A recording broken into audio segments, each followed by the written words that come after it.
conferencia de la doctora Analía Gerbaudo, porque veíamos que resulta de sumo interés volver a pensar estos problemas que fuimos debatiendo desde distintas perspectivas. Analía, bueno, creo que si bien es conocida en nuestro ambiente, tenemos que presentar también algo de su trayectoria. Ella es maestra y me interesa marcar esto porque la tradición educativa que tiene dentro de su formación. Es también profesora en letras, es magíster en prácticas específicas y es doctora en letras. Su campo de investigación ha sido sobre el que estamos tratando, la articulación entre la teoría y la práctica aúlica, los problemas pedagógicos específicos que plantea la teoría. Es investigadora del CONICET, es docente de la Universidad del Litoral y ha publicado varios libros, Mis dioses, mis bichos, que tiene un título principal, ¿no? Profesores de literatura, currículum mercado, la lengua y la literatura en la escuela secundaria, Derrida y la construcción de un canon crítico, y que generosamente nos trajo para convertir en el equipo de la cátedra de introducción y profesor del resto de la carrera de letras, pero también cómprenlo, políticas de exhumación, ¿no? ¿De qué manera se va construyendo de forma subterránea una política más allá de los discursos que se dicen formal y oficialmente, ¿no? Así que bueno, gracias Analía por estar aquí y pasamos a explicar. Bueno, muchísimas gracias. Muchas gracias por la presentación, Raquel. Bueno, la verdad que me dio mucha alegría que me invitaran a participar de esta conversación, Rosana, Raquel y Hernán. Sobre todo me dio mucha alegría ver que el congreso era gratuito.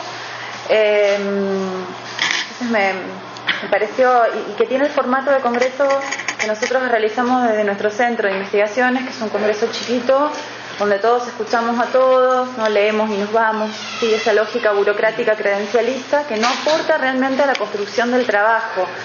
Si el trabajo de un congreso es ponerse al tanto sobre el estado del arte y conversar con los compañeros de otros lugares, y uno, digamos, termina traicionando la lógica de ese trabajo, ahí me parece que hay algo mal. Hay algo que no funciona bien en la práctica y que a veces no tiene ni sentido organizar un congreso con esa lógica. Yo preparé una presentación, escribí un poquitito, es muy poco lo que escribí, pero medio que lo voy a comentar, y sí armé un PowerPoint que siguió la lógica de lo que me pidieron Hernán, Raquel y Rosana, que es mostrar la relación que hay entre teoría literaria y enseñanza, haciendo un recorrido por las diferentes investigaciones que desde el año 1996 vengo realizando sobre estas cuestiones. Primero abarcaron políticas editoriales para el nivel secundario, después la teoría en las aulas del nivel secundario y actualmente la teoría en la formación de formadores para el nivel secundario y primario. O sea, fui desplazando el eje hasta llegar a lo que me interesó casi desde el inicio, que es formación de formadores. En un momento van a ver que yo voy a hacer mucha referencia, quiero hacer esta aclaración de entrada. Bueno, por un lado, insisto, la presentación tiene que ver con los objetivos concretos que tenía el simposio, incluyendo el trabajo que concretamente en mi institución hicimos en articulación de niveles, y como siempre, como vengo insistiendo desde ayer, mostrando no lo que nos salió divino, sino los problemas que tuvimos. Me interesa hacer foco sobre todo en los problemas. También cuando trabaje en la investigación, más allá de los resultados, los que me voy a referir muy rápido, quiero hacer foco en los problemas.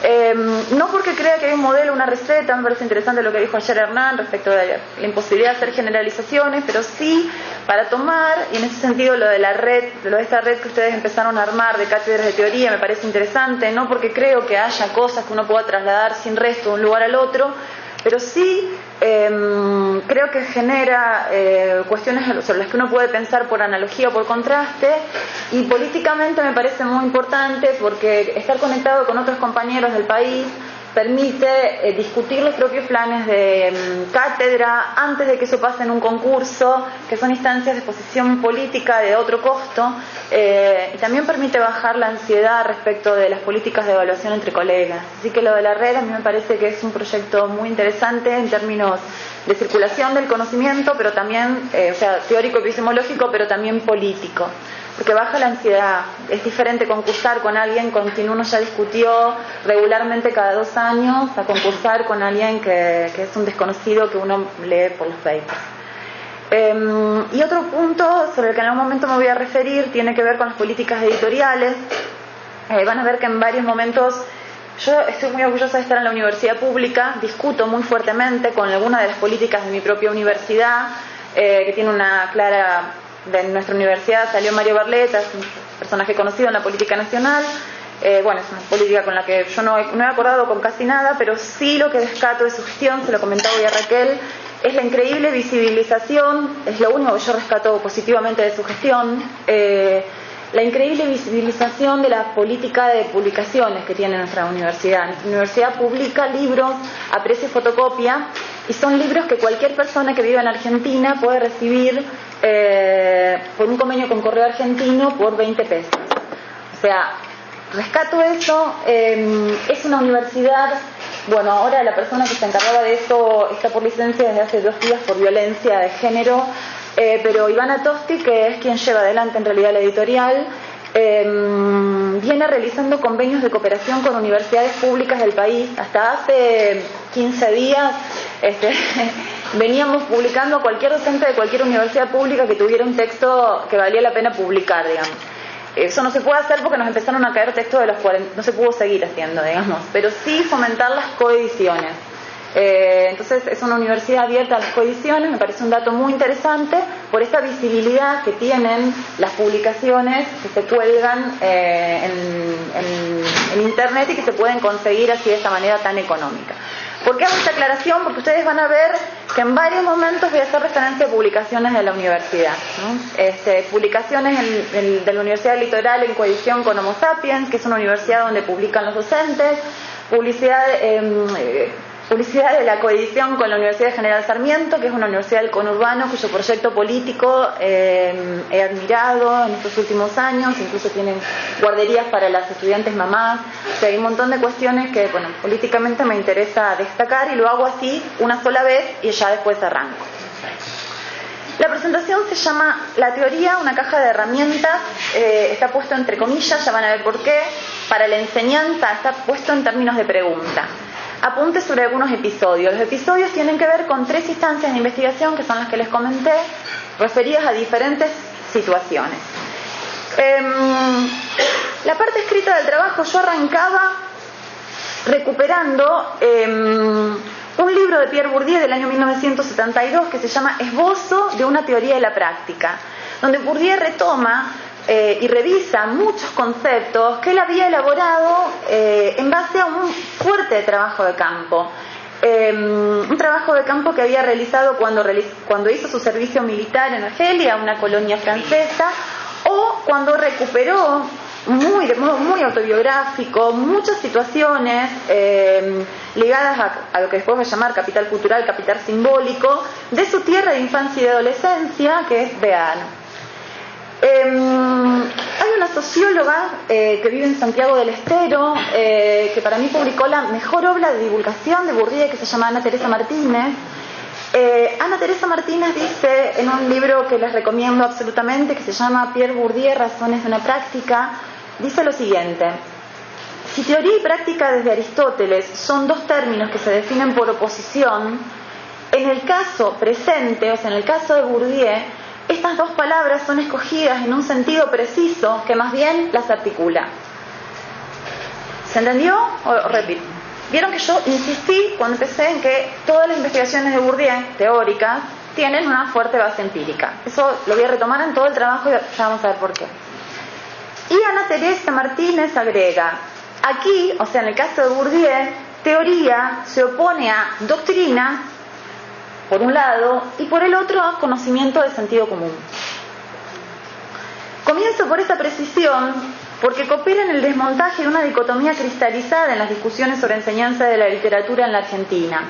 Un binomio que cada año, cuando inicio tanto mis clases, yo enseño en Teoría Literaria 1, segundo año de la carrera, 70 alumnos, y en Didácticas de la Lengua y de la Literatura, final de la carrera, cuarto año, entre 5 y 10 alumnos. Entonces digo, en Teoría Literaria, como Didácticas de la Lengua y de la Literatura, en el medio va a quedar flotando el nivel de desgranamiento, sobre lo que podríamos hablar después, en el profesorado y licenciatura en Letras de la Universidad Nacional del Litoral. Siempre empiezo, digamos, esas clases tratando de corroer esta dicotomía entre teoría y práctica, con dos hipótesis de trabajo que trato de demostrar a lo largo del cuatrimestre. Las leo. Si hasta hace unos años decía que saber teoría literaria, o más bien inspirada en la literatura, ayuda a decidir cómo leer, ahora agrego que también ayuda a vivir mejor, en tanto explica conductas, desnuda naturalizaciones y contribuye con ello a la reflexión sobre los sentidos elegidos e impuestos que atraviesan los andares institucionales cotidianos. Quiero volverlo a decir porque es medio complejo. Es decir, si antes decías saber teoría literaria ayuda a decidir cómo enseñar o a leer de un modo autónomo dentro de lo que podemos contar, también ahora agrego que saber, lo hablábamos un poco ayer con las chicas de la Pato y del equipo, ayuda también a vivir mejor en tanto explica conductas, desnuda naturalizaciones y contribuye a la reflexión sobre los sentidos elegidos pero también los impuestos sobre los andares cotidianos. En el desconcertante paisaje de los 90, en ese tiempo previo al mundo en un clic, en el que la información sobre congresos, publicaciones, funcionaba a modo de una contraseña entre iniciados, aparece un texto clave en el proceso de reinvención de las teorías en Argentina. Un texto acompañado por otros dos de divulgación. Apenas unos años antes de la reforma educativa impulsada por la gestión de Carlos Menem, Daniel Link publica Literator 4 y en paralelo, Literator 4, al año siguiente, 1994, Literator 5, y en paralelo, dos libros de divulgación, El juego de los cautos, literatura policial de Edgar Allan Poe a Henry James, y Escalera al cielo, utopía y ciencia ficción. María Fernanda Espada, hoy profesora de Teoría y Crítica Literaria en la Universidad Autónoma de Entre Ríos, con sede en Concepción del Uruguay, cuenta cómo el Literator, porque más allá de sus dos tomos se suele citar como un solo libro, es el puntapié de una inquietud teórica, de un camino de búsqueda y de un uso productivo que desencadena prácticas que están en las antípodas del aplicacionismo dominante. Un libro que, diferente a los distribuidos por los grandes sellos editoriales, tenía una circulación reducida. Cito una entrevista que le hice a Fernanda. Viajábamos a Buenos Aires y volvíamos con bolsas cargadas de libros. Cuando nos encontramos con el Literator, nos sucedió algo extraño, un poco lo que contaban hoy las chicas, Ana Laura y Patricia. No entendíamos cómo se articulaban, por ejemplo, las citas de Barthes con fragmentos de textos literarios que aparecían allí sin demasiadas explicaciones. Nos costó mucho comprender la operación que Link ensayaba allí. Además, en ese momento, insisto, 90, el acceso a la teoría era muy limitado. Encontrábamos algunos libros aislados. Para nosotros, la crítica entonces era Amado Alonso, la estilística. Eso era lo que se enseñaba en los institutos, en los que se formó Fernanda. Los episodios sobre los que centro esta presentación, y ya termina la parte leída, arrancan en ese corte temporal con una discusión que tiene como actores centrales a Jorge Panesi y a Michel Foucault, así, juntos, los dos, uno al lado del otro. Me interesa interrogar junto a ustedes qué hace Michel Foucault cuando repite hasta el cansancio que sus formulaciones en constante revisión, si ustedes van mirando las distintas etapas de Foucault, hay como un constante recomenzar, siempre empieza de nuevo y siempre revisa lo que hizo, y reajuste, dice él, debieran usarse como caja de herramientas. Lo dice en varios textos, lo dice Deleuze en una entrevista que le hace. ¿Qué no quiere que se haga con la teoría Jorge Panesi cuando más de 20 años más tarde, 1996, apenas aparecía la ley, uno de los primeros que destroza la ley, como decía ayer Lorena, la mal llamada Ley Federal de Educación? ¿Qué no quiere que se haga con la teoría Jorge Panesi cuando más de 20 años más tarde refute esos usos en una conferencia dada en el Colegio Nacional de Santa Fe ante un auditorio formado especialmente por profesores que ejercen la enseñanza en la escuela secundaria? Y esto lo quiero remarcar como un gesto de ética profesional. Panesi vino a dar esa conferencia destinada a profesores de escuela media con la misma prolijidad, sofisticación y cuidado con que da su conferencia en la UBA. O sea, no es que, porque vino al interior, a un colegio, a escuela secundaria, digo algo que se entienda y que... No. ¿Qué hace o qué fantasea con hacer, en términos de contribución metodológica, cuando escribe la caja de herramientas, o qué no hacer con la teoría literaria? O sea, estoy oponiendo, ¿no? ¿Escribe contra Foucault? O más bien contra la vulgata aplicacionista que ha convertido sus conceptos, junto a los de Bakhtin y a los del formalismo, incluso del estructuralismo, en instrumentos banales útiles para aplacar el potencial escandaloso de la literatura, vuelta entonces dócil objeto domesticado. ¿Qué hace finalmente cuando casi 40 años después, o sea, hace un par de añitos, todo esto está publicado gratuito en el sitio nuestro, después lo comento, retoma en otra conferencia, también en Santa Fe, ese gesto de inauguración constante que se desprende de los trabajos Foucaultianos? ¿Qué hago yo misma en esta conferencia trayendo estas discusiones? No prometo ni intento responder a esta pregunta, la del título. No obstante, dejo a la interpretación de ustedes el propósito que persigo al rodear el problema referido en el título de esta presentación, con un hilván de los principales resultados y categorías creados a partir de preguntas que se recortaron entre la reforma educativa de los años 90 y el presente. Ahora sí, arranco. El primer trabajo sobre el que yo quiero hablar es un trabajo, yo ayer lo conté, empecé la carrera de letras siendo maestra porque básicamente quería tener más elementos para poder alfabetizar mejor a las niñas que enseñaba en una escuela privada de la ciudad de Santa Fe. Los problemas políticos del país fueron desplazando mi interés hacia otro lado y en realidad cuando terminé la carrera decidí hacer una tesis de maestría en didácticas para pensar qué relación había entre lo que se sabía de la teoría literaria, que no era la teoría literaria que se enseñaba en mi facultad, insisto, estoy hablando de años previos a Internet, sino la teoría que yo descubría que se leía en otras universidades porque iba a los congresos a escuchar y veía que había un montón de cosas que no se enseñaban en mi facultad. En mi facultad se enseñaba solo estilística y estructuralismo. ¿Qué relación había entre el estado de discusión de la teoría, que reconstruía como podía en los congresos que me iba enterando, digamos, los proyectos del Ministerio de Educación a nivel nacional, es decir, todo lo que en aquel momento llegaba a las escuelas, las revistas secundarias, las revistas educativas, los videos banalizantes respecto de los modos de instrumentación, los criterios nacionales de evaluación de la calidad, las recomendaciones metodológicas para la enseñanza, es decir, todo el material que llegaba a las escuelas secundarias, y 5 propuestas editoriales. Yo trabajaba en ese momento, tenía más de 40 horas en la escuela, entonces en las bibliotecas de mis escuelas yo chequeaba cuáles eran las propuestas que mis compañeros más utilizaban, entonces trabajé sobre 5 muestras editoriales. Esa tesis se publicó muchos años después, cuando Córdoba decidió publicar mi tesis de doctorado, y la UNL decidió entonces que esta chica, que no es radical de todas maneras, bueno, le vamos a publicar la tesis. Mi tesis se llama Ni dioses ni bichos, profesores de literatura, currículum y mercado, y en el título discuto, retomo la categoría ideología de Eagleton. ¿Vieron ese pasaje de ideología donde Eagleton dice que la ideología es eso que puede hacer convertir a algunos en dioses y a otros en bichos? Lo que discuto es cómo posicionan a los docentes en relación a la reforma educativa, las políticas de los 90. Si ustedes recuerdan ese documento que después quita los nombres de los consultores supuestamente consultados para su elaboración porque no habían sido consultados, ese documento instaba, en nombre de una recuperación de las conclusiones del Congreso Pedagógico, a aplicar en bloque la reforma educativa. Muchos años después de esto, cuando hago mi primer viaje a España, insisto, pre-internet, descubro lo que intuía a partir de los libros de Lomas, Osoro, Tuzón, que la reforma educativa de los años 90 no había salido como producto de las bases de las discusiones del Congreso Pedagógico, sino que era la traslación mecánica completa de la Reforma Española. Entonces la UNL me hizo un favor, no publicarme enseguida la tesis, porque pude incorporar esa conversación en el libro, que no tiene toda la carga empírica de datos y demás, tiene las conclusiones.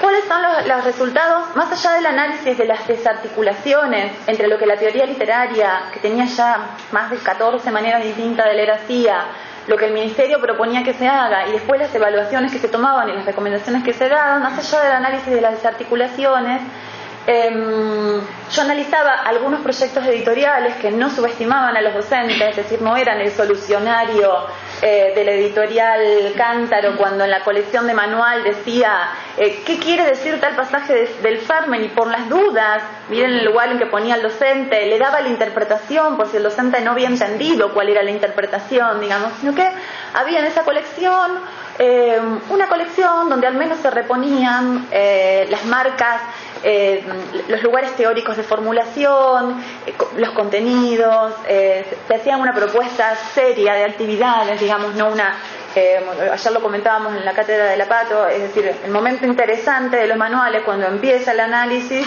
se pasa a otra cosa porque no hay tiempo, entonces hay que enseñar los contenidos, digamos, una cosa muy banal. Más allá de eso, a mí me gustó recuperar dos cuestiones que surgen, uno del análisis de los datos, otro de un espacio de articulación que ahora quiero comentar. Paralelamente a esto, nosotros habíamos empezado un trabajo de articulación entre la escuela media y la universidad. Un trabajo que desgraciadamente se fragmentó porque el trabajo empezó con la promesa de que los docentes de escuela media que participaran de la instancia de articulación iban a tener después acceso a una maestría gratuita que estábamos gestionando. Cuando cambia la gestión en la Universidad del Litoral y la gestión en el Ministerio Provincial, a los mismos docentes que se había comprometido y se les había prometido esa maestría gratuita, se les dice que no, que por cambio de política sabía que se quedaba sin efecto y nos seguían convocando a nosotros. Yo renuncio, quiero contar esto porque tiene que ver con lo que viene, yo renuncio, pero con ese equipito con los que quisieron seguir trabajando, armamos un equipo de investigación. Con algunos de ellos después publicamos La lengua y la literatura en la escuela secundaria, que es el libro que sigue. Pero digo, esos años yo trabajé en articulación de niveles, había sido muy bueno el trabajo porque habíamos logrado trabajar, no todos los años el constante recomenzar, sino un nivel 1 y un nivel 2. El nivel 2 eran los docentes que habían tenido continuidad y los que iban a acceder a la maestría, donde realmente estábamos detectando cuáles eran los problemas de enseñanza del objeto, lengua y literatura en la zona. Habíamos hecho pequeños diagnósticos, sin que sea una investigación, salían del propio trabajo, y yo había hecho una suerte de muestrario de cuestiones que me interesaba didácticamente discutir con ellos, y ellos me dijeron, ¿por qué no lo publicás? ¿Por qué esas preguntas están buenas? Entonces, de esas preguntas surge lo que pretenciosamente yo llamo ese conceptito de aulas de lengua y de literatura. ¿Por qué me interesa hacer foco en ese concepto? Porque ese concepto de alguna manera trae en forma de pregunta, sin que nunca haya un mandato, por más que se deje entrever mi posición, cuestiones de orden didáctico que aparecen en todas las aulas de lengua y de literatura. Por ejemplo, cuestiones que tienen que ver con la selección de los contenidos. ¿Cuál es el lugar que tiene el docente? ¿Cuál es el lugar que tiene el docente en la autoría de su trabajo? ¿Por qué? ¿Cuál es el lugar de los contenidos? Anécdota.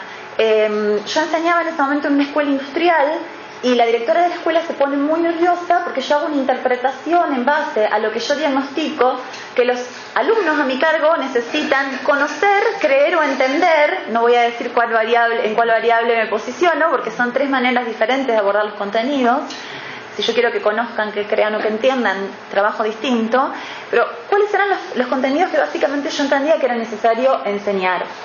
En ese momento la directora se asusta porque yo no sigo el protocolo de contenidos procedimentales, actitudinales, etcétera, ni tampoco el orden en que estaban previstos algunos contenidos en la secuencia del diseño jurisdiccional provincial, que además, como conté ayer en la cátedra de la Pato, estaba absolutamente equívoco en términos didácticos. Ya le digo, mira, si vos te animás, yo no voy a presentar otra cosa. Cuando venga la supervisora, si quiere charlar conmigo, yo charlo y le digo qué está mal y qué está bien respecto de esto y por qué firmo así. O sea, parecía interesante reponer el lugar del docente como intelectual, como autor de currículum, como responsable de los contenidos que elige enseñar o no enseñar, sin desconocer que yo era y sigo siendo una mujer sin hijos, absolutamente dedicada al trabajo, Es decir, reconozco que mis condiciones de producción no son las de un docente ortodoxo con familia y, como decía hoy Rosana, con 40 horas. Yo también tenía 40 horas, pero es diferente tener 40 horas y 2 hijos, más siendo mujer, que tener 40 horas y vivir sola y dedicarte absolutamente a tu trabajo pulsionalmente, digamos, ¿no? Entonces eso también hay que incorporarlo, porque la variable género, que el CONICET ahora está empezando a tomar en cuenta, es decir, sí, medianamente, en la producción, si sos varón, si sos mujer, es interesante pensarla también en la docencia. Entonces, por un lado el contenido, por el otro, en ese artefactito yo he tomado como lugar central la evaluación, porque encontraba, lo conté ayer también en la cátedra de la Patria, ese año que fui a trabajar, esos 2 años, me llaman para evaluar un concurso de ensayos en Reconquista, ensayos sobre el Quijote, precisamente. Y entonces, cuando me llegan los ensayos, ninguno de los trabajos de los pibes respondía al género ensayo. Yo le pregunto a la profe, ¿vos enseñaste algo de ensayo antes de tirarte a pedirles que hagan ensayos? La verdad que no. Bueno, entonces vamos a hacer el concurso haciendo como, a ver, esto sobre el Quijote. Entonces ahí me sirvió para trabajar el tema del principio didáctico que para mí es un principio de no evaluar aquello que uno no enseñó, presuponiendo que es un contenido que tienen que traer, por más que sea un contenido que no corresponde enseñarlo ni a tu año, ni a tu materia, ni a tu... Podríamos hablar muchísimo de contenidos que hay que reponer, la oralidad secundaria, la monografía, qué es una defensa oral, incluso de una tesis, es decir, cuáles son los protocolos que nosotros exigimos, por los que exigimos producción, y por ahí sí, no alcanza solo con la clase positiva, sino que hay que mostrar modelos. Uno no anda, qué sé yo, por la vida mirando monografías como mira textos argumentativos, informativos o otros formatos. Un principio que también me parece interesante discutir, que tiene que ver con las clases. Todas las clases tienen que tener el mismo estilo. Ahí claramente respondo sintomáticamente a mi propia historia como estudiante. Lo conté ayer, 3 materias de la facultad troncales para una persona de bajo capital cultural que necesitaba mínimo relatos sin una sola clase. Sin una sola clase de ILVAN expositiva, de recuperación de información, de nada, ¿no? Entonces, yo contaba, bueno, me interesa interrogar si todas las clases de una materia deben tener el mismo estilo, qué espacio hay en las clases para la recuperación de la evaluación, entendida como esa devolución que se hace a partir de lo que yo chequeo que el otro no acreditó de aquello que yo enseñé. No sé si me siguieron. Yo enseño algo, el otro ya no hablo ni siquiera de aprenderlo, es decir, la evaluación pensada simplemente como una calificación que me permite cumplir mi trabajo profesional, puse la nota, evalué, listo. O la evaluación realmente como aquello que me permite chequear. Yo creo que uno puede chequear 2 cosas. Básicamente uno puede chequear que acredite el otro, que lo que el otro aprende lo puede aprender muchos años después de que acreditó la materia. El aprendizaje puede tener que ver con un proceso a mucho más largo plazo, pero sí me parece interesante revisar de qué me entero yo respecto de lo que el otro acredita. Y otra vez, el lugar del programa en la escuela secundaria, que para mí es un bastión a defender, el lugar del programa en la escuela secundaria como un lugar de corresponsabilidad. Es decir, yo me puedo hacer cargo de lo que yo enseño y de hasta cuándo puedo chequear de lo que el otro aprende a partir de lo que enseño, pero también el otro tiene que poner una cuota de esfuerzo en relación a a qué necesita reponer en relación con sus aprendizajes, ¿no?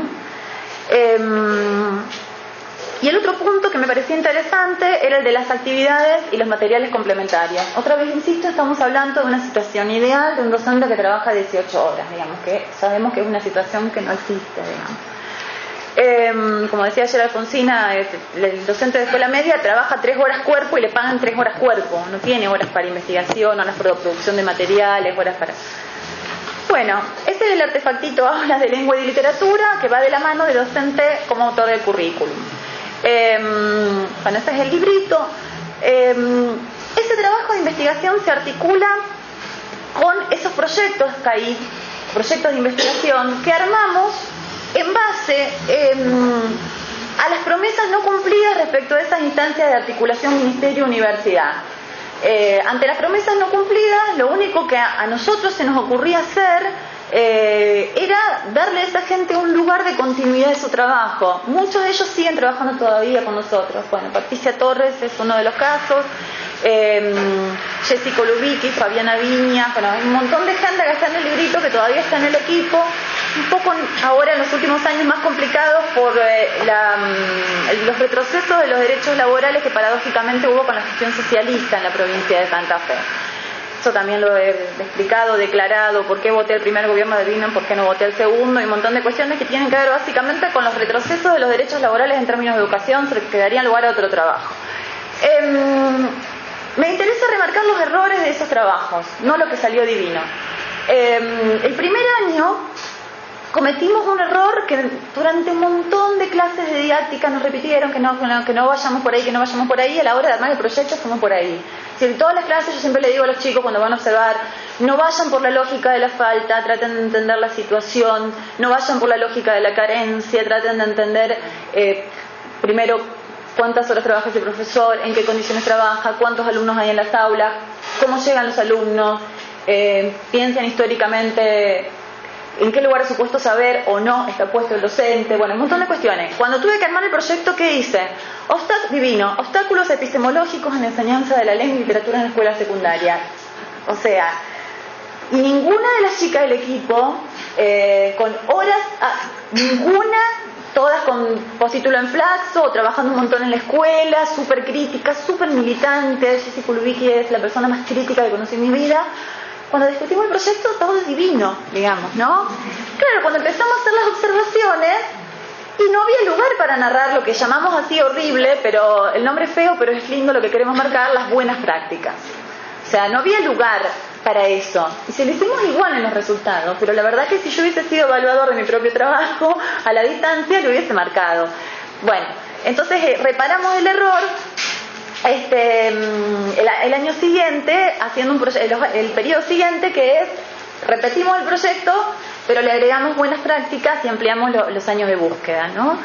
Y rastreamos otras cosas, es decir, bueno, las buenas prácticas, justamente el lugar que le damos al docente como autor del currículum en las buenas prácticas tiene que ver con la posibilidad de toma de decisiones, que no es una toma de decisiones caprichosa, sino que está fundamentada teórica y epistemológicamente. O sea, ¿por qué es bueno? ¿Por qué el docente cree que es bueno que esos estudiantes conozcan, crean, entiendan ese contenido? Una buena práctica no se dirime por esta serie de cositas está bien, esta serie de cositas está mal, sino por la pregunta al docente respecto de cuáles son los fundamentos por los cuales elige esos contenidos para ese aula de lengua y de literatura.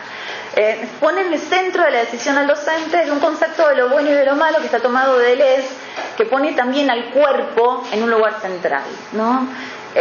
Podríamos hablar más sobre esto, pero quiero hacer foco en otra cuestión que tiene que ver con el obstáculo ideológico. Cómo en el objeto que nosotros enseñamos se filtra la ideología, no solo político-partidaria, sino la ideología de clase, el sentido común de clase, diría Gramsci, ¿no?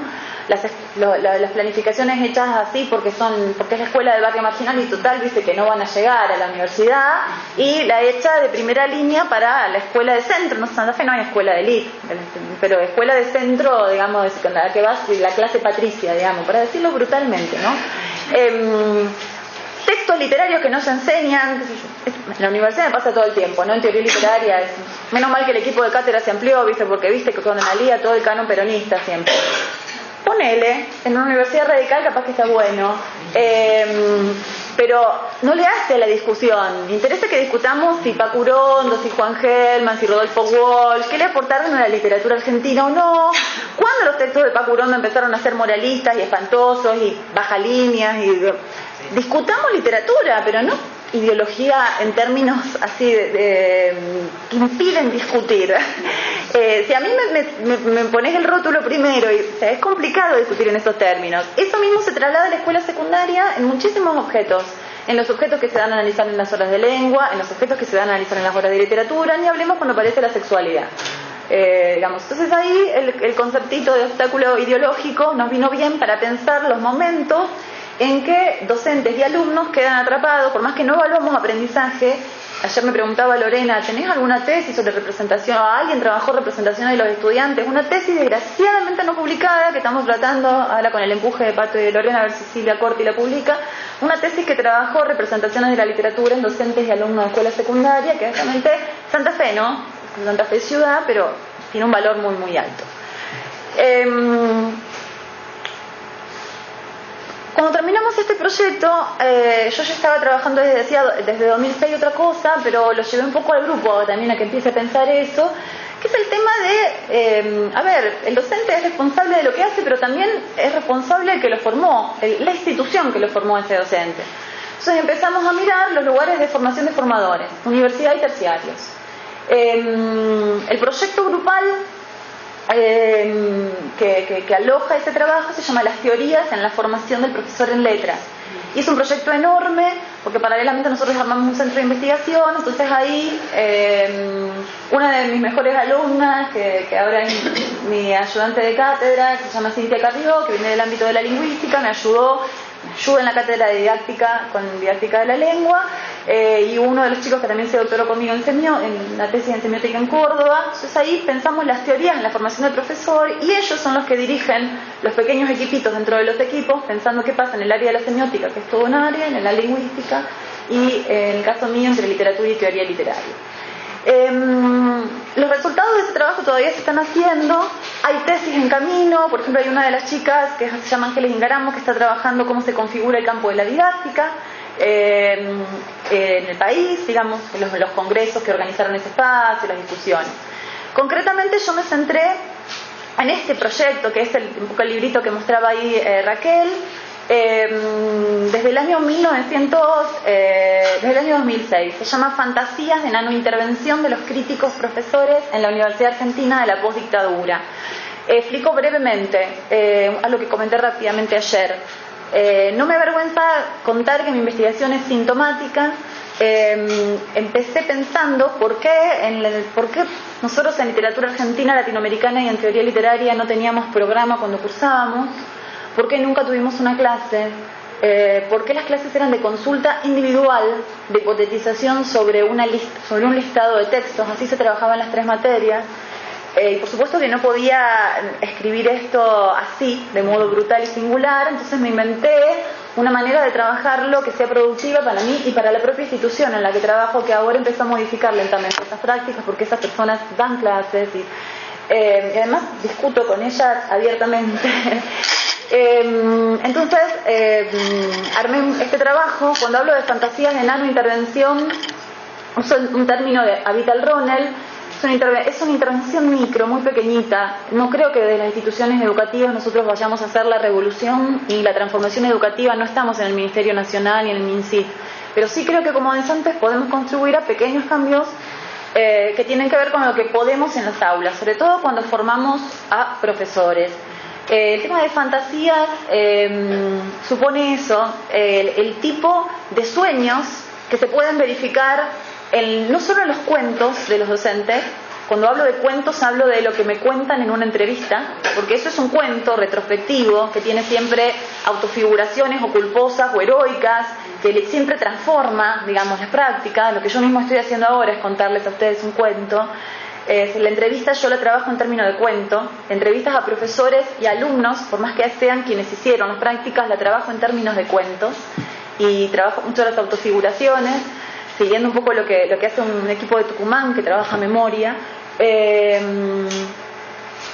Sí me interesa ver los sueños que se dejan entrever en los programas de clase, que fueron mi primer objeto.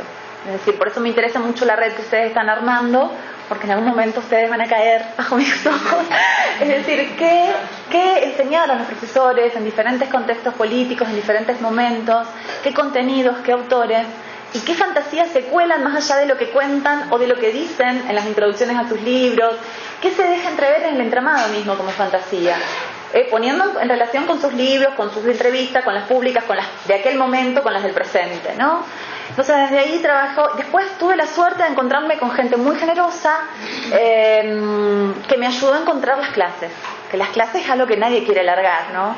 Y en un momento me encuentra, hoy hablaban de Sergio Chexo, me escucha y me dice, yo te las consigo. Entonces empezó a mover contactos, mandale las clases a esta chica, deja que fotocopie las clases. Entonces empecé a conseguir las clases, ¿no? Entonces también las clases empezaron a aparecer en el análisis. ¿Cuáles son los problemas que motivan el armado de este proyecto? Básicamente me interesa ver cómo se construyen los objetos lengua y literatura en literatura argentina y en teoría literaria para alguien que va a ser o profesor y o licenciado en letras. Ese es el proyecto personal, ya no estoy hablando del grupal, ¿no? ¿Por qué hablo de archivo? Hablo de archivo en términos de Derrida. Derrida dice que para que algo sea un archivo, lo diferencia de la colección privada, tiene que estar domiciliado, o sea, tiene que estar en un lugar de acceso público y en un soporte resistente. ¿Por qué hablo de políticas de archivo? Porque me parece interesante acompañar el movimiento político que inició Horacio González de la Biblioteca Nacional, exhumando también en términos de Derrida, es decir, rescatando el olvido, o bien textos que habían sido quemados, desaparecidos junto con las personas durante la dictadura, o bien textos que por descuido salieron de circuito. Los programas de cátedra de los profesores fueron siempre, cuando yo empecé esta investigación en el CONICET, mi evaluador, me enteré muchos años después que creía en esto, tuve la suerte de que me defendió Miguel Almaroni, que cree en la potencia de los programas, pero siempre han sido objetos un tanto despreciados, o sea, como que eran un lugar menor dentro de la producción de un crítico. Y a mí me interesaba, cuando inicié esta discusión, digamos, ahora no, ya después cuento por qué va teniendo otro lugar, pero cuando inicié esto era como un objeto menor dentro de la crítica. De hecho, cuando Miguel me acerca todas sus devoluciones, yo le propongo que publiquemos esas devoluciones, no dichas así, porque él se supone que no me podía decir esto por principio de confidencialidad, en un libro que se llama Los problemas iniciales de una práctica, y van a ver que investigación literaria y enseñanza y literatura y memoria parecen como objetos un poquitito marginales en aquel momento. Todavía no era el boom y la moda de la memoria, que se transformó en un momento en un objeto de moda, digamos, para bien de los estudios de memoria, creo. Pero bueno, enseñanza siempre fue un objeto un tanto desplazado, y Miguel lo dice, no configura el campo clásico, y siempre se lo ha mirado con un poco de desconfianza. Entonces, archivo en ese sentido, nanointervención lo comenté. Postdictadura, definir este término me llevó muchísimos años de la investigación, no lo voy a exponer ahora. Para definirlo leí economía, sociología, política y demás, y hago un recorte cuya naturaleza política no oculto. Hago un recorte que está sustentado en las políticas públicas que empezaron desde el 2003 al 2013. Desde 2003, perdón, al 2000, sí, cuando terminé de escribir el librito más o menos iba por esos años, pero podríamos hablar de los últimos años de los años Kirchner, digamos. Explico por qué, y explico por qué hablar de postdictadura no significa que eso tiene una cancelación y un fin. O sea, explico por qué. Es increíble, porque eso lo escribí en febrero de 2015 y después vemos lo que está pasando ahora en el país, ¿no? Explico que estas políticas que parecían haber tenido un cierre y una reapertura, es decir, sobre todo las políticas de derechos humanos, el cuidado de los derechos laborales, podían volver a retroceder, ¿no? Hablar de postdictadura no significa que se terminó en el año que uno puso un fin, sino que provisoriamente ahí hay un cierre. Muy rápidamente, bueno, este es el librito que les comentaba. Hace 10 años que estoy trabajando 2 años y una sola institución. ¿Por qué? Porque yo primero pensaba solo encontrar programas de clase, programas de cátedra y planes de estudio. Y me fui encontrando con esto, con un montón de gente que quiere testimoniar, con la riqueza de esos testimonios, alumnos y profesores, y con las clases, que era lo que no pensé que nadie me iba a dar, que sinceramente las fui obteniendo por generosidad absoluta de la gente que me las ofreció. Así que estoy en 1984, 1986. ¿Por qué empecé por la UBA? Porque en la UBA es el primer sitio donde empezaron a generarse los movimientos que marcaron la agenda nacional en los campos de la didáctica y de la teoría. En la UBA estudió Gustavo Bombini, que si ustedes miran el remado del campo de la didáctica fue quien empezó a gestar los movimientos de las redes nacionales, con Josefina Ludmer, y a mí me parecía interesante empezar a pensar qué había hecho Josefina Ludmer en ese seminario del año 85, y lo que Josefina Ludmer había hecho en ese seminario junto con Alan Pauls, fíjense la importancia que tiene en el trabajo después de Bombini entre otros, era marcar la importancia que tienen las prácticas en la formación de formadores. Bueno, sobre eso un poco escribí en ese librito. Esta investigación continúa en un trabajo grupal que estoy haciendo ahora con un conjunto de sociólogos. Es un trabajo súper pretencioso que no diseñé yo. Bueno, estos trabajos, perdón, comento esto rapidito. Muchos de estos trabajos se publican en la página nuestra en acceso abierto. Muchos están publicados en el formato borrador. ¿Por qué borrador? Es un formato que eligió Pierre Bourdieu para muchos de sus trabajos. Todos saben que Bourdieu era obsesivo con su producción. Si ustedes quieren leer un Bourdieu relajado, lean las clases, porque ahí van a encontrar el humor, la suelta un poco, digamos. Con los libros era obsesivo, y en los últimos momentos de su vida ustedes van a ver que empezó a publicar trabajos en la condición de borrador, porque él mismo quería darlos a conocer, pero a la vez no largaba por esta cosa del hipercontrol de los datos que tenía. Nosotros lo largamos en borrador, muchos de los trabajos están en el centro, porque por ejemplo, porque los tiempos de publicación no los decidimos nosotros. Nos pusimos a trabajar en un proyecto macro que estudia cómo se institucionalizan las ciencias humanas y sociales en Argentina y en otros 7 países desde 1945 a 2010. Ustedes dirán, ¿qué recorte peronista? No, es un recorte que se hace pensando en la Segunda Guerra, se hace de Francia hasta el 2010. Hoy a las chicas hablaban de la autoría de quien trabaja en los equipos. Nosotros recogemos los datos y le damos autoría a quien recolecta los datos. Si ustedes miran el trabajo, ese es un principio, en la parte final los que recogen los datos, cada persona que recogió los datos firma la recolección. Y hacia el final hay una entrevista que me ayudó, una encuesta, no voy a detenerme en la metodología de esto, pero lo quiero contar rapidito, una encuesta que me ayudó a hacer una chica del equipo, que no es becaria mía, es becaria de un colega, se llama Daniela Fumi, entonces la entrevista la firmamos juntas, es decir, realmente damos cuenta somos muy precisos en de qué nos hacemos cargo cada uno. Bueno, este trabajo es el que presentamos en Francia. Esta es nuestra revista, se llama El Taco en la Brea. Acá difundimos mucho de lo que hacemos. Yo los invito a que manden trabajos. Sacamos hasta ahora 3 números y la estamos semestralizando. Y rápidamente paso por qué cuestiones miramos. Este proyecto termina en 2018. Lo que nosotros miramos es cómo se institucionalizan, a mí me tocó literatura, por supuesto, es cómo se institucionaliza la economía, las ciencias políticas, la historia. Es un proyecto enorme. El primer año, siempre lo cuento en todos lados, el primer año que empezamos acá el colesterol me subió a 290 porque me estresó mucho, porque nos pedían muchos resultados que nosotros tomamos muy literales. Claro, en Francia, en Italia, en Estados Unidos las bases de datos son distintas. Nosotros íbamos a las universidades públicas, los datos están ahí, después si tienen curiosidad lo pueden mirar. Queríamos ver, qué sé yo, número de ingresantes del 45 al 2010. No, los archivos no están. No, los archivos se podrían hacer, pero no te damos acceso a los datos. Mirá, tenemos esta tabla, pero el ministerio dice esto y la universidad dice esto.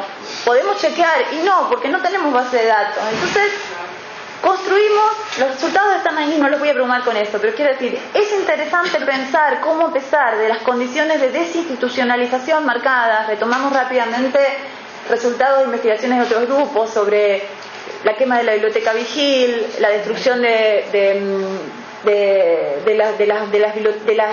los proyectos editoriales de las universidades públicas. El emblema es la destrucción de UDEVA y cómo a partir de ahí se crea el Centro Editor de América Latina. El emblema de los renunciantes de la Universidad Nacional de Rosario, que en ese momento era Litoral, ya era Rosario, 69, y la creación de un centro de investigaciones en Rosario que va a ser central en la configuración del polo en que Rosario luego se transforma durante el longaniato. Es decir, hicimos una reconstrucción de contra qué tuvieron que luchar los docentes durante las últimas 2 dictaduras en Argentina para poder hacer su trabajo y cómo eso impacta de alguna manera en las prácticas actuales de enseñanza de la teoría y de la literatura argentina. Eso es para institucionalización. Y para internacionalización, que es lo que ahora estamos trabajando, que es algo que nos interesa mucho, trabajamos 4 puntos. Uno es migraciones, y el criterio que decidimos tomar para pensar qué pasa con las migraciones es qué edad tenían los profesores que hoy tienen hasta 80 años, entre 35 y 80 años en la muestra. ¿Qué edad tenían esos profesores cuando fueron la primera y la segunda dictadura y cómo eso impactó en sus prácticas? Se quedaron en el país, y también la crisis económica, ¿no? Entonces es una base de datos hasta ahora tenemos 100 de todo el país, pero en algún momento les va a caer un mail donde los voy a invitar a que me manden su currículum y a que respondan una encuesta, porque con el proyecto de investigación vamos a seguir trabajando esto hasta 2020, y básicamente lo que queremos analizar son estas cuestiones, ¿no? ¿Cuáles son las migraciones que se hicieron o que no se hicieron y por qué? qué relación hay entre Argentina y otros lugares de trabajo, si tenemos convenios de trabajo con Brasil, con Chile, con qué lugares,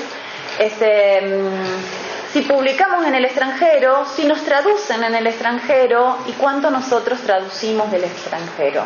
Esto tiene que ver con la pregunta que hoy le hacía a una de las niñas sobre el tema de las teorías, ¿no? La circulación de teorías en nuestro espacio, digamos, cuánto ingresa y cuánto sale, ¿no? Cómo eso se puede leer en la lógica del campo y cómo eso impacta en la formación de formador. Rápidamente, cómo este conjunto de episodios pensados desde la investigación se conectan con dos proyectos de extensión actuales. A mí me interesa mucho el trabajo con los terciarios. No lo puse en la filmina. Nosotros venimos de un proyecto de extensión donde trabajamos con la Municipalidad de Santa Fe. No lo queremos volver a hacer porque no queremos que nos usen políticamente para sacarnos fotos con ningún partido político. Ninguno es ninguno, ni con Paco Urondo cuando defendimos el nombre de Paco Urondo para un centro cultural del peronismo, ni el radicalismo. Entonces, la verdad que el trabajo era lindo en los solares municipales, pero la foto con los intendentes, a los chicos del equipo y a mí particularmente nos molestaban. Entonces empezamos un trabajo con terciarios, que es un trabajo que ahora estamos empezando, con los mismos gente del equipo que está inserta en los terciarios. Son dos proyectos, uno se llama Modos de leer teoría literaria y enseñanza de la literatura, y es un proyecto en el que los estudiantes de los dos institutos discutimos cuestiones de teoría literaria que aparecen en los marcos de los trabajos de enseñanza, es decir, en bibliografías sobre enseñanza o en manuales y demás. Y el otro proyecto es un proyecto de cátedra, se llama Relaciones entre teoría sobre lengua, literatura y prácticas de enseñanza en espacios de formación de formadores o la educación experiencial puesta en abismo. ¿Por qué?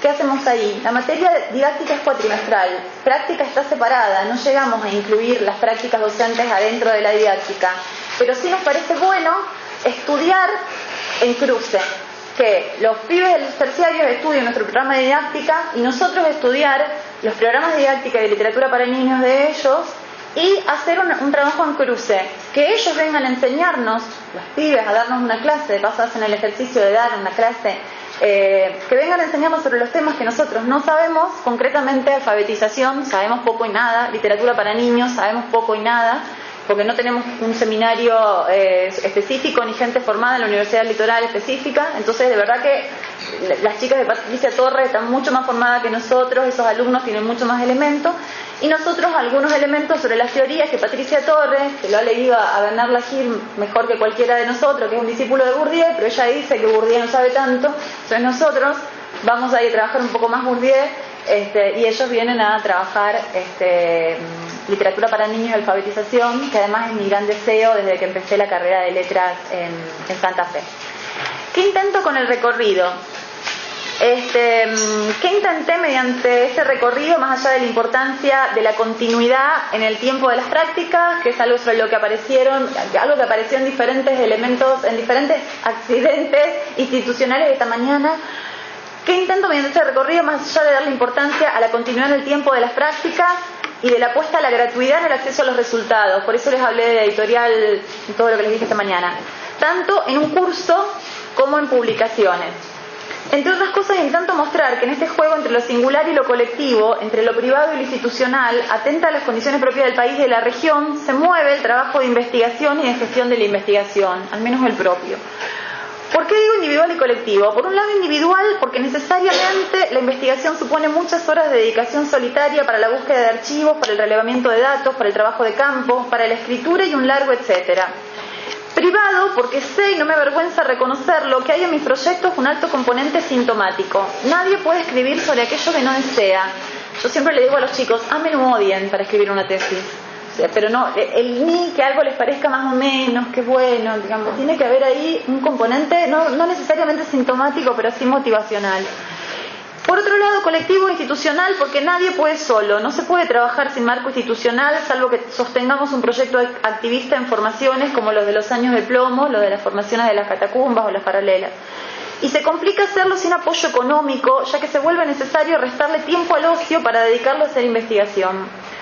Colectivo institucional, porque nadie construye una posición en el campo sin otros que sostengan ese lugar simbólico en esa estructura, sin otros que confíen en esa apuesta, ya sea un director, los estudiantes que nos eligen para orientarnos, los compañeros que nos citan, tanto sea para discutirnos o para avalarnos, alguien que nos invita a dar una charla o a hablar como yo ahora en este congreso. Colectivo institucional porque nadie en definitiva inicia un trabajo desde un punto cero, una matriz que desvela magistralmente la teoría de los campos de Bourdieu. Bourdieu siempre insiste en eso. Uno empieza siempre con alguien, en discusión con alguien, porque alguien abrió una puerta, porque no es yo, a mí se me ocurre, o sea, discute siempre con alguien, charla con alguien. Algo de esa tensión quisiera transmitir en este simposio. Investigo desde el 96 objetos entonces desprestigiados. Estudio programas de cátedra, libros de divulgación, clases destinadas a formación de profesores e investigadores, manuales para la escuela secundaria, diseños curriculares. Es decir, trabajo sobre lugares de transferencia de la teoría y de apropiación de la literatura, en particular argentina. Un tipo de investigación entonces desalentada desde las esferas más ortodoxas de la crítica literaria y hoy en alza en los centros académicos más encumbrados. Hoy se publican las clases de Barthes, las clases de Derrida, las clases de Bourdieu. Estuve un tiempito haciendo una estadía el año pasado y los chicos están estudiando las notas de Barthes a las tesis defendidas, las notas de Barthes a las clases de tal, están mirando eso, digamos. Un tipo de investigación que batalla por una apropiación creativa de la teoría, por eso la pregunta que le hacía hoy a la niña, cuando ella hablaba de la teoría, una apropiación creativa de la teoría que supone siempre una toma de posición, es decir, una asunción distante de cualquier aplicacionismo o de vaivén de moda. Un profesor, autor del currículum. Quisiera insistir en lo de toma de posición. Cuando yo empecé la presentación hablando, la caja de herramientas, yo no creo en la teoría como una caja de herramientas si uno la entiende muy literalmente. Creo que uno toma una posición y usa eso para hacer algo con los textos, ¿no? La idea de la caja de herramientas a veces da la idea como lineal, como naturalizada, qué sé yo, siempre pienso en la historia.